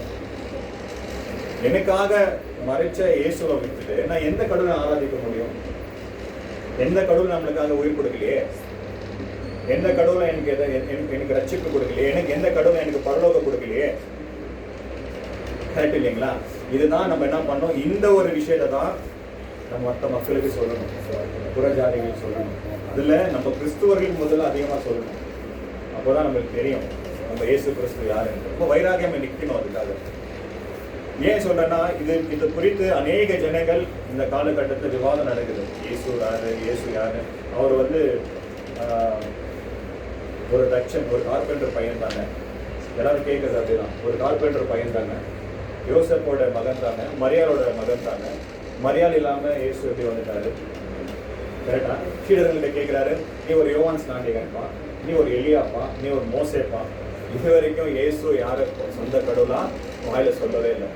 பரிசுத்த ஆவியானவர் அவன் மேல பேதுரு மேல இறங்கும் போது தான் சொல்றாரு, நீ வரப்போகிற கிறிஸ்துன்னு. அப்போ உங்களுக்குள்ள நீ இயேசுவை பத்தி விவரிக்கிறன்னா என்ன இருக்கணும்? உங்களுக்குள்ள பரிசுத்த ஆவியானவர் இருக்கணும், ஹோலி ஸ்பிரிட் உங்களுக்குள்ள இருக்கணும். அப்ப நீ இயேசு கிறிஸ்துவை பத்தி விவரிக்காவிட்டால் உங்களுக்குள்ள என்ன இல்லை? ஹோலி ஸ்பிரிட் இல்லை. அப்போ ஹோலி ஸ்பிரிட் இல்லாத நம்ம கிறிஸ்துவர்களே கிடையாது. கிறிஸ்துவனே இல்லைன்னா நம்ம எங்க இருக்க முடியாது? அவரோட பாதத்தில் இருக்க முடியாது. நீங்க எப்படி பரலோகத்துக்கு போவீங்க? புரியுதுங்களா? ஸோ இதனாலதான் கர்த்தர் நம்மளுக்காக, இந்த பாரத்துக்காக தான் இந்த சிறு சபைக்கு இப்படிப்பட்ட ஒரு பாக்கியத்தை கொடுத்திருக்கிறார். அல்லேலூயா. எவ்வளவு பெரிய சபையிலலாம் இப்படிப்பட்ட ஒரு செய்திகள் நீங்க கேட்கணுமா என்னன்னு தெரியாது. ஆனா சிறு சபைக்கு, ஏன்னா இயேசு வந்தது சிறு சபைக்காக தான், பெரியவங்களுக்காக கிடையாது. பரிசாயர்களுக்கு வரல, சதுசாயருக்கு வரல, பாவிகளுக்கு தான் வந்தார், சிறு சபைக்கு தான் வந்தார். அதனாலதான் இந்த சிறு சபை அவ்வளவு பெரிய ஒரு மிகத்துவானது. யாரு என்ன சொன்னாலும் இந்த சபைக்கு அவர் தான் தலை, யாருமே கிடையாது. அவர் என்ன சொல்றாரோ அதுதான் நடக்கும். யாரு சபையில உட்காரணும், யார் சபையில இருந்து வெளியே போகணும், யார் சபையில நிக்கணும்ன்றது அவரோட சித்தம் இல்லாமல் ஒண்ணுமே நடக்காது. அந்த அப்படிப்பட்ட ஒரு விஷயத்த நீங்க நினைச்சுக்கிட்டீங்கன்னா நீங்க இயேசுவோட வாழ்வீங்க. இயேசுவோட வாழ்றது அவ்வளவு ஈஸி கிடையாது. அவரோட வாழ்ந்துட்டீங்கன்னா அதை விட்டு வேற உலகமே உங்களுக்கு தெரியாது. புரியுதுங்களா? அதுக்காக தான் நான் சொல்றேன், தயவு செஞ்சு இயேசுவோட நடக்க பழகுங்க. நான் பெற்றுக்கொண்ட இந்த சந்தோஷத்தை எல்லாரும் பெற்றுக்கொள்ளணும்னு ஆசை. இதுக்காக தான் நம்ம சொல்லிக்கணும். அடுத்தது 4வது ஒரு விஷயம், ஃபால்ஸ் ப்ராஃபஸி, அதாவது கள்ள உபதர்கள். இன்னைக்கு கள்ள உபதர்கள் உலகத்தில் எல்லா இடத்துலையும் இருக்கு. எல்லா இடத்துலையும் கள்ள உபதேசங்கள் நடந்துச்சு. அப்போ கர்த்தர் சொல்ற வார்த்தை ஒன்னொன்னு நடந்துட்டு இருக்குன்னு அர்த்தம். அப்போ இந்த ப்ராசஸ் எல்லாம் ஃபுல்ஃபில் ஆகுன பிறகு நெக்ஸ்ட் என்ன வரப்போகுது? மகா ஒரு உபதிரம் வரப்போகுது. இது ஜஸ்ட் ஒரு ஸ்டார்டிங் பாயிண்ட் தான். இப்போதான் ஸ்டார்ட் பண்ண போறாங்க. இதுக்கப்புறமா தான் பெரிய ஒரு உபதிரம். அதுக்குள்ளாவது மனம் திரும்பி நம்ம என்ன பண்ணோம்? கர்த்தரோட பாதத்துல அமரணும். அந்த வசனத்தை நம்ம வாசிக்கலாம். மேத்யூ 24ஆம் அதிகாரம் 11-12 வசனம். அநேக குற்றங்களும் கள்ள உபதேசங்களும். 11-12.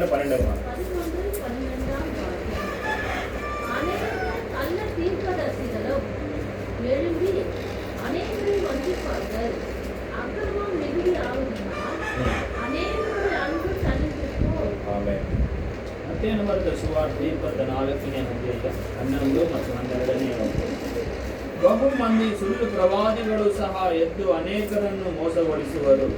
ಅದಲ್ಲದೆ ಅಧರ್ಮವು ಹೆಚ್ಚಾಗುವುದರಿಂದ ಬಹು ಜನರ ಪ್ರೀತಿಯು ತಣ್ಣಗಾಗಿ ಹೋಗುವುದು. அநேகர் வந்து நான் தான் தீர்க்கதரிசி, நான் தான், என் கூட தான் இயேசு பேசினாரு, என் கூட தான் ஆவியானவர் பேசினாருன்னு சொல்லுவாங்க. தயவு செஞ்சு அதை நம்பிடாதீங்க. அதே போல அதர்மங்கள் அதிகமாகும். இப்போ எவ்வளோ பேர் ஒரு 10,000 ரூபாய் கொடுத்துட்டு நான் கொடுத்த காசுக்கு திருப்பி வருமா வராதான்றது ஒரு கேள்விக்குறியில் இருக்கு. ஜஸ்ட் ஒரு எக்ஸாம்பிள் கொடுக்குறேன். ஒரு 10,000 ரூபாய் யாருக்கும் கொடுத்துட்டீங்க, அந்த காசு திருப்பி வருமா வராதான்ற ஒரு நம்பிக்கை எவ்வளோ பேர் இருக்கு? நான் கொடுத்த நம்பிக்கையோட வாபஸ் கொடுப்பான்றது நம்பிக்கை யாருக்கு இருக்கு? நான் ஒரு 10,000 ஒருத்தர் கொடுக்குறேன், அவர் நம்பிக்கை எனக்கு வாபஸ் கொடுப்பானான்ற ஒரு கேள்வி நம்மளுக்கு, அந்த ஒரு ஒரு நம்பிக்கை நமக்குள்ள இருக்கா? சொல்லுங்களேன். ஏன் சொல்றேன்னா, இப்போ இருக்கிற காலகட்டத்துல கூட இருக்கிறவங்களே நம்ப முடியாது. நம்ம கூட இருக்கிறவங்களே நம்ப முடியாது. ஏன் சொல்றேன்னா, இப்போ என் கையில ஒரு மொபைல் இருக்குன்னு வச்சுக்கோங்களேன். நான் அந்த மொபைல்ல வந்து பாஸ்வேர்ட் போட்டு வச்சிட்டேன். அந்த பாஸ்வேர்டு என் ஒய்ஃபுக்கு தெரியக்கூடாது. தெரிஞ்சா என்னோட அக்கிரமம், என்னோட எல்லாம் பர்சனலும் தெரிஞ்சிச்சு. அப்போ அவங்களுக்கு உங்களுக்கு இருக்கிற ஒரு உறவு எங்க போயிடுச்சு, ஒரு அன்பு எங்க போயிடுச்சு? ஏன்னா அக்கிரமம் அதிகமாக இருக்கிறதுனால கணவன் மேலே நம்பிக்கை இல்லை, மனைவி மேலேயும் நம்பிக்கை இல்லை, அப்பா மேலேயும் நம்பிக்கை இல்லை, அம்மா மேலேயும் நம்பிக்கை இல்லை. நான் என்னதுப்பா, என் சுயநலம் எனக்காக சேர்த்து வைக்கணும். எனக்கு தெரிஞ்ச ஒரு சகோதரர் சொன்ன வார்த்தை இது, அப்பா அம்மா நல்லா இருக்கிறாங்கப்பா, சரி ஓகே, நான் சம்பாதிக்கிறேன், நீ என்ன பண்ற காசு சேர்த்து? நான் எனக்கு பேங்க்ல சேர்த்து வச்சுக்கிறேன். சரி, நான் சேர்த்து வைக்கிறேன், என்ன பண்ற அந்த காசு? எனக்கு நான் செலவு பண்ணிக்கிறேன். ஓகே, எங்க அப்பா அம்மாவுக்கு அவங்க சம்பாதிக்கிறாங்க. இது நிஜமா நான் கேட்ட விஷயம். இது என்னோட கூட கசன் ரிலேட்டிவ் தான் அவர் சொன்ன வார்த்தை. நான் ஏன் எங்க அப்பா அம்மா பார்க்கணும்? ஏன்னா ஒரு அக்கிரமம் அவங்களுக்குள்ள எடுத்து பாருங்களேன், அவங்களுக்குள்ள அந்த இது இல்லை, ஒரு பாசம்ன்றது இல்லை, ஒரு உணர்வுன்றது இல்லை. என்ன சொல்றாங்க, ஏன் சம்பளம் எனக்கு போதும்ப்பா, எனக்கு போதும். சரி, உன் ஒய்ஃபை நீ எப்படி பார்த்துக்குவ? அவங்க சம்பாதிக்கட்டும். அப்போ உன்னோட ரெஸ்பான்சிபிலிட்டி என்ன? புரியுதுங்களா? ஸோ அந்த அக்கிரமம் நீதி அதிகமாக ஆயிக்கிறதுனால தான் கர்த்தர் இன்னைக்கு பாரமா நம்மளுக்குள்ள பேசி பண்றாங்க. ஹல்லேலூயா. ஏன் சொன்னா, அதிகமான அக்கிரமம் முதல்ல கணவன் மனைவிக்கு உண்டான அந்த உறவு எப்படி இருக்கணும்னு கர்த்தர் நம்ம சொல்லினால தான் நம்மளுக்கும் அவருக்கு உறவு அப்படிப்பட்ட உறவை வச்சிருக்காரு. புரியுதுங்களா? அந்த ஒரு உறவுலேயே விரிசல் விழுந்துச்சுன்னா, ஏன் பாஸ்வேர்டை நீ எப்படி திறந்த? ஏன் பேங்க் பாஸ்வேர்டு உனக்கு எப்படி தெரியும்? நீ ஏன் எடுக்கிற? ஏன் காசு அது? என்னோட இது அது எப்போ என்னதுன்னு வந்துச்சோ அங்கே குடும்பம்ன்ற ஒரு விஷயமே வந்து குடும்பங்களை உடைக்கிறதுனா சாத்தனோட வெளியே. எப்போ குடும்பங்கள் உடைக்குதோ அப்போ என்ன பண்ண முடியாது? ஜபிக்க முடியாது. எப்போ நீ ஜபிக்கலையோ அப்போ நீ சோர்ந்து போயிட்ட. எப்போ நீ சோர்ந்து போயிட்டியோ அப்போ நீ பூமிக்கு என்ன ஆயிட்ட? மாம்ச ரீதியாக வந்துட்ட. நீ எப்போ மாம்ச ரீதியாக வந்துட்டியோ மரணம் உன் பக்கத்தில் வந்துடுச்சு. இதுதான் சாத்தானோட சூழ்ச்சி. அப்போ உனக்கு உண்டான ஒரு விஷயம் என்னன்னு பார்த்தீங்கன்னா, என்னாலும் என் நேரம் நீ ஜபிக்கணும். அந்த ஜபாவை நீ பெற்றுக்கொள்ளணும். அதுதான் கர்த்தர் சொல்றாரு, இடைவிடாமல் ஜபம் பண்ணுங்கப்பா, சோதனைக்குள்ளாத ஜபம் பண்ணுங்க. எப்பவுமே உனக்குள்ள ஒரு உணர்வு இருக்கணும், என்னுடைய விஷயத்துக்கு எனக்கு சொந்தக்காரர் அவர் மட்டும்தான், வேற யாருமே கிடையாது. ஏன் சொந்தக்காரர் அவர் மட்டும்தான். ஏன்னா இந்த வாழ்க்கை எனக்கு சொந்தம் கிடையாது. ஏன் வாழ்க்கை, ஏன் ஸ்கின்னு, ஏன் முகம், ஏன் இது கிடையாது. பரபாஸ் என்ற ஒரு மனிதனுக்கு விடுதலை ஆக்கி தான் இயேசு உள்ள போனாரு. அந்த பரபாஸ் விடுதலை ஆக்கலன்னா இன்னி வரைக்கும் நான் சிறையில் தான் இருந்திருக்கேன். புரியுதுங்களா? அப்ப எப்படி ஏன் வாழ்க்கை இது, எப்படி ஏன் சொந்தம் இது, ஏன் வாழ்க்கை எப்படி வந்துடுச்சு இது? அப்ப சுயநலம் எனக்குள்ள வந்துடுச்சு. அதுதான் பிசாசோட தந்திரம். இந்த பிசாசோட தந்திரத்தை உள்ள வாங்கி வாங்கி வாங்கி என்ன ஆயிடுச்சுன்னா, ஒரு உதாரணம் சொல்றேன். ஒரே இடத்துல ஒரு 10 தடவை ஊசி கொடுத்தா என்ன ஆயிடும்? மறுத்து போயிடும். அடுத்த தடவை அந்த ஊசி கொடுத்தாலும் வலிக்காது. அப்போ பாவத்தை நம்ம சிந்திச்சு சிந்திச்சு சிந்திச்சு என் இருதயத்துல பாவமே ரொம்பிடுச்சுன்னா, ஆவியானவரோட வார்த்தைகளும் அவரோட சிந்தனையும் அவரோட பாரம் எனக்குள்ள எப்படி வரும்? புரியுதுங்களா? அதான் கர்த்தர் சொல்றாரு, உன் இருதயத்தை என்ன கொடுத்துருப்பா போதும், அந்த இருதயத்தை நான் வாசமா இருந்தா உனக்கு செழிப்புள்ள ஒரு வாழ்க்கை நான் தருவேன். அல்லேலூயா. அந்த செழிப்புள்ள வாழ்க்கையை நீ கிடைக்காம அழிந்து போகிற இந்த வாழ்க்கைக்காக ஓடி போய் கொண்டிருக்கோம். உலகம் அழிந்து போகும், கண்டிப்பா அழிஞ்சு போகும். இதுல எந்த டவுட்டும் கிடையாது. வேத வசனங்கள் பொய் ஆகாது. அதுக்கு முன்னாடி கர்த்தர் சொன்ன ஒரு வார்த்தையும் நடக்கும். கர்த்தர் அவர் தீர்க்க தரிசனமா உரைத்த ஒரு வார்த்தைகளும் நடக்கும். அப்போ வரைக்கும் நம்ம காத்திருக்கணும். கண்டிப்பா இந்த உபதிரவ மத்தியில தான் நம்மளை கர்த்தர் தெரிந்து கொண்டிருக்கிறார். அதுக்காக தான் நம்ம இன்னைக்கு விசேஷமானவர்கள், கர்த்தருக்கு விசேஷமானவர்கள். அடுத்தது குடும்பத்துல ஒற்றுமை இல்லை. குடும்பத்துல ஒற்றுமை இல்லை. குடும்பத்துல எப்படிப்பட்ட ஜனங்கள் இருப்பாங்கன்றது வேதம் சொல்லுது. 2 தீமோத்தி 3ஆம் அதிகாரம் 2-4 வசனம். 2:4 வசனம். எப்படி அது மனுஷர்கள் தன்பிரியராயும் மனப்பிரியராயும் விருப்பக்காரராயும் அகந்தை உள்ளவர்களாயும்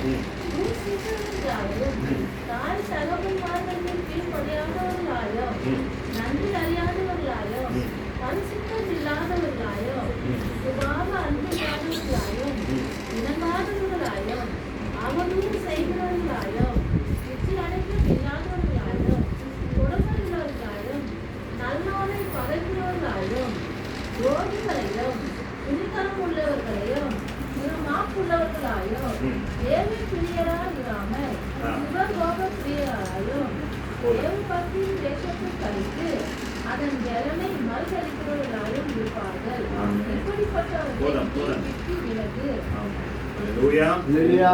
இத்தனை காரியங்கள் இந்த காலகட்டத்தில் நடந்துட்டு இருக்கா இல்லைங்களா? எவ்வளவு பேர் படிச்சீங்க அந்த வசனத்தை? என்னென்ன இருக்கு? ஃபர்ஸ்ட் பணத்தாசை. ஃபர்ஸ்ட் என்ன இருக்குது? பண ஆசை. அப்புறமா ரெண்டாவது சுயநலம். இருக்குங்களா? சுயநலம் இருக்குங்களா எல்லாருக்கும்? எவ்வளவு பேருக்கு சுயநலம் இருக்கு? நான் என்னது, என் குடும்பம் நல்லா இருந்தா போதும், என் வீடு நல்லா இருந்தா போதும், வீட்டுல என்ன ஆச்சுன்னா எனக்கு என்ன, என் வீட்டுல பணத்தாசை பிடிச்சங்க, அகங்கார பிடிச்சங்க ஆச்சுங்களா? அப்பா அம்மாவுக்கு கீழ்ப்படியான போதுங்க. எவ்வளவு பசங்க அப்பா அம்மா கீழ்படுறாங்க இந்த காலத்துல? தெய்வ பயம் இல்லாதவங்க, சமாதானம் இல்லாதவங்க, குடும்பத்துல ஒற்றுமை இல்லாதவங்க, இத்தனை காரியங்கள் இந்த காலகட்டத்தில் நடக்கும். இப்ப இது நடந்துட்டு இருக்கா? நல்லது இல்லைங்களா? சொல்லுங்க எல்லாரும். எவ்வளவு பேர் இது நடந்துட்டு இருக்குன்னு நினைக்கிறீங்க? நடந்துட்டு இருக்கா? அப்போ இது நடந்துட்டு இருக்குன்னா இது பிரசவ வேதனை ஆரம்பம். நான் படிக்கும் போது சரி, நான் சின்ன வயசுல இருக்கும் போது சரி, எங்க அப்பா முன்னாடி நான் கீழே உட்கார மாட்டேன். அதாவது எங்க பெரியவங்க முன்னாடி கீழே அவங்க கூட சரி சமம் நான் உட்கார மாட்டேன். அது எனக்கு கற்றுக் கொடுத்த விஷயம், மரியாதை. ஆனா இன்னைக்கு அந்த ஒரு ரெஸ்பெக்ட் இல்லை, அப்பா அம்மாவோட ஒரு ரெஸ்பெக்ட் இல்லை. அப்பா அங்க உட்காருவாங்கன்னா அப்பா கீழே உட்காருவாங்க, பசங்க சோஃபா மேல உட்காருவாங்க. கரெக்ட் இல்லைங்களா? அது ஒரு பயம் இல்லை, அந்த பக்தி இல்லை, அப்பா அம்மா சொல் பேச்சு கீழ்படுறது இல்லை. ஏன்னா எனக்கு இப்போ வரைக்கும் என்னன்னாக்கா, நான் எங்க வீட்டில் வந்தது எங்க தாத்தா வீட்டில், அவர் அங்கே வராருன்னா, அந்த வீட்டுக்கு அங்கே வராருன்னா சவுண்டு கேட்டுச்சுன்னா நான் வீட்டை போய் ஒழிஞ்சிக்கிறேன். எங்க பொண்ணுகிட்ட சாந்தியமா சொல்லிட்டு இருந்தாங்க. அவ்வளோ ஒரு பயம் எங்க அப்பா பார்த்தா, அவ்வளோ ஒரு பக்தி. ஆனா இப்போ இந்த காலகட்டத்தில் அப்பா அம்மா முன்னாடி ஃபோன் எடுக்கிறாங்க, அப்பா முன்னாடி பேசுறாங்க, ஃப்ரெண்ட்ஸ்ன்றாங்க, எல்லாமே ஆகுது. ஏன்னா அந்த உணர்வு இல்லை. அதுதான் கருத்தை இந்த வாக்கின் மூலியமா சொல்றாரு. இது சாத்தானோட சூழ்ச்சி ஆச்சுங்களா? கேட்ட என்ன சொல்றது? உங்க புள்ள தானே, அதாவது உங்க புள்ள தானே, யாருக்காக சம்பாதிக்கிற, யாருக்காக நீ வாழ்ற, எனக்காக தானே சம்பாதிக்கிற, அப்ப எனக்கு கூட நீ.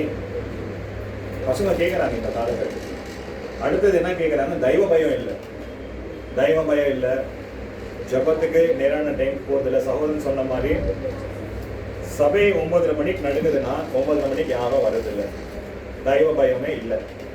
கர்த்தர் நம்மளுக்காக காத்திருப்பாரு, அந்த தெய்வ பயம் இல்லை. அகங்கார பிடிச்சங்க, நான் என்னதுன்ற பெருமை உள்ள வந்துருச்சு ஆச்சுங்களா? ரோட்ல ஒரு சிறு பையன் ஒரு பெரியவரை பார்த்து கெட்ட பேசிட்டு இருக்கான். எங்க வருது அந்த பயம்? எங்க இருக்குதாங்க? இது காலகட்டம், இது கடைசி காலம், இதுதான் ஆகும். கர்த்தர் தான் சொல்லியிருக்கிறாரு. இந்த மாதிரி காலகட்டத்தில் வரும்போது நீ நினைச்சுக்கோ, இது பிரசவ வேதனை ஆரம்பம். அப்போ இதுக்காக நம்ம என்ன பண்ணோம்? ஜபம் பண்ண, கண்டிப்பா ஜபம் பண்ண. ஜபம் இல்லாமல் நீ இந்த ஒரு உபதத்திலிருந்து கடந்து போகவே முடியாது. புரியுதுங்களா? கர்த்தர் கடைசி நாள்ல, கடைசி நேரம், கடைசி இரவு நேரத்துல சிலுவை தூக்குற ஒரு நாளைக்கு முன்னாடி என்ன பண்ணாரு? அவரு இரவு முழுவதும் ஜபம் பண்ணாரு. கெத்செமனே தோட்டத்துல அவர் என்ன பண்ணாரு? ஜபம் பண்ணாரு. அந்த ஒரு விஷயத்த நம்ம கடைப்பிடிக்கணும். அந்த விஷயத்த இயேசுவை ஃபாலோ பண்ற யாரா இருந்தாலும் சரி, அவர் வெறும் வாய் மாத்திரமா இல்லை, ஜபம் செய்துதான் எல்லாம் பண்ணார் அவர். அதனால இந்த காலகட்டத்தை நீ ஜபிக்காம எந்த விஷயத்த செய்ய முடியாது. எந்த காரியம்னாலும் நீ ஜபம் பண்ணாம செய்யவே முடியாது. அதனாலதான் கர்த்தர் இன்னொன்று பேசி கொண்டிருக்க. 6வது விஷயம், அன்பில்லாதவர்கள் அன்பில்லாம போயிடுவாங்க. அதுலேயே தான் அந்த வசனத்தை நம்ம ஆல்ரெடி வாசிச்சோம். எப்படின்னா, கருணை இல்லை. கருணை இல்லாத ஜனங்க. ரோட்ல ஆக்சிடென்ட் ஆச்சுன்னா எவ்வளவு பேர் அவங்க போய் நம்ம பார்ப்போம், எவ்வளவு பேர் நம்ம தூக்குறோம், எவ்வளவு பேர் தூக்குறோம். ஏன்னா ஒரு விஷயம் ஆட்டோ டிரைவர் என்கிட்ட சொன்ன வார்த்தை, நான் ஏன்னா ஆக்சிடென்ட் ஆச்சுன்னா யாருமே ஆட்டோக்காரர் ஏற்றுறது இல்லை அப்படின்னா, போப்பா ஆக்சிடென்ட் ஆயிடுச்சுன்னா ஆட்டோவில் ஏற்றின்னு போயிட்டு கேட்காத கேள்வி போலீஸ்காரன் கேட்பான், எனக்கு 1000 ரூபாய் பொழுப்பு போகுது. நான் அதுக்கு பதிலாக என் பாட்டு நான் பொழுப்பு பார்த்துட்டு போயிடலாம். அப்போ என்ன இல்லைங்க, கருணை இல்லை, அன்பு இல்லை, மனிதனே இல்லை, ஹியூமனிட்டி இல்லை. அப்போ ஹியூமனிட்டி குறைய குறைய குறைய மனுஷனை சாப்பிடுற காலம் வரும். அல்லேலூயா. மனுஷன் சாப்பிடுற காலம் வரும். இப்போ ஆல்ரெடி எங்க வந்துச்சு இந்த காலகட்டம். மனுஷன் சாப்பிடுற ஒரு கண்டம் இருக்கு. எங்க இருக்குது தெரியுங்களா? இருக்காது இருக்குது. எங்க இருக்குது? எங்க பைபிள்ல இருக்குது. இப்போ எங்க இருக்குது? எந்த ஊர்ல, எந்த கண்ட்ரில? அண்டமான். அப்புறம் ஆப்பிரிக்கால பாத்தீங்கன்னா உணவு பற்றாக்குறை ஆயிருந்தால மனிதனை சாப்பிடுற ஒரு என்ன வந்துடுச்சு ஆல்ரெடி. அல்லேலூயா. எவ்வளவு பேர் புரியுது நான் சொல்றது? ஆப்பிரிக்கால வந்து அந்த சிச்சுவேஷன், அந்த சூழ்நிலை பெங்களூர்ல வர்றதுக்கு ரொம்ப தூரம் ஆகாது. நிஜமா இது நடக்கும். மனித நேயம் எப்போ கம்மியாகுதோ அப்போ கண்டிப்பா சாத்தான் தலை விரிச்சு ஆடுவான், மனுஷனை சாடுவான். கண்டிப்பா அது நடக்கும். ஆச்சுங்களா? ஸோ அதனால இந்த ஒரு காரியத்தை நம்ம செய்யக்கூடாதுன்றதுக்காக கர்த்தர் நம்மளோட பேசிக் கொண்டிருக்கோம். அல்லேலூயா. கடைசியாக 7வது விஷயம், பூமியின் அழிவு. பூமி அழிவை நோக்கி போகும். எது போவோம்? பூமியை அழிவை நோக்கி போவோம். அடுத்தது இஸ்ரேலுக்கு எதிராக ஜனங்கள், தேசங்கள் என்ன பண்ணும்? யுத்தங்கள் நடக்கும். இப்போ இஸ்ரேலுக்கு எதிராக தான் என்ன நடக்குது? யுத்தங்கள் நடக்குது. அப்போ இது கடைசி காலத்தின் அடையாளமா இல்லைங்களா? ஆமா, நடக்குது இல்லைங்களா? இஸ்ரேலுக்கு இவ்வளவு வருஷம் இஸ்ரேல்ன்ற ஒரு நாடு இருக்குதுன்னு தெரியும். ஆனா அந்த நாடுல இப்படிப்பட்ட ஒரு காட்சிகள் நடக்குதுன்னு யாருக்கும் தெரியுமா? தெரியாது. இப்போ நடக்குது, இஸ்ரேல்ல நடந்துட்டு கொண்டிருக்கு. இன்னொரு விஷயம் என்னன்னு பாத்தீங்கன்னா, கர்த்தர் காண்பிச்ச அந்த விஷயம் என்னன்னாக்கா, இஸ்ரேல்ல இயேசு கிறிஸ்துவை ஏற்றுக்கொள்ளாத ஜனங்கள் இன்னும் அதிகமாவாங்க. என்ன ஆவாங்க? எப்போ அந்த இடத்துல இயேசு கிறிஸ்துவை ஏற்றுக்கொள்ளாம ஜனங்கள் அதிகமாவாங்களோ அந்த கோபம் உலகத்தின் மேல வரும். இயேசுவோட கோபம் உலகத்தின் மேல வரும். அப்ப நம்ம யாருக்காக ஜெபிக்கணும்? முதல்ல இஸ்ரேல் சமாதானத்துக்காக ஜெபிக்கணும். அடுத்தது பூமியின் அழிவுக்காக நம்ம ஜெபிக்கணும், அழிவு வராதபடிக்கு. அதுக்காக நம்ம ஒரு வசனத்தை வாசிக்கலாம். வெளிப்படுத்தின விசேஷம் 11ஆம் அதிகாரம் 13ஆம் வசனத்தை.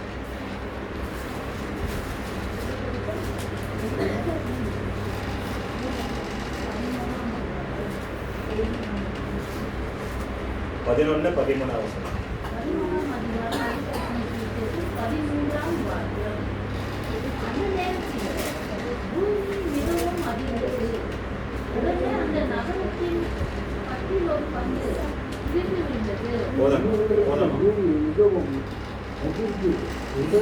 அந்த நகரத்திலே ஒரு பங்கு இடிந்து விழுந்து மனுஷரில் 7000 பேர் பூமியாத்திரத்தில் அழிந்து இருந்தார்கள். மீதியானவர்களோ மாயமடைந்து பரலோகத்திலே தேவனை மகிமைப்படுத்தினார்கள்.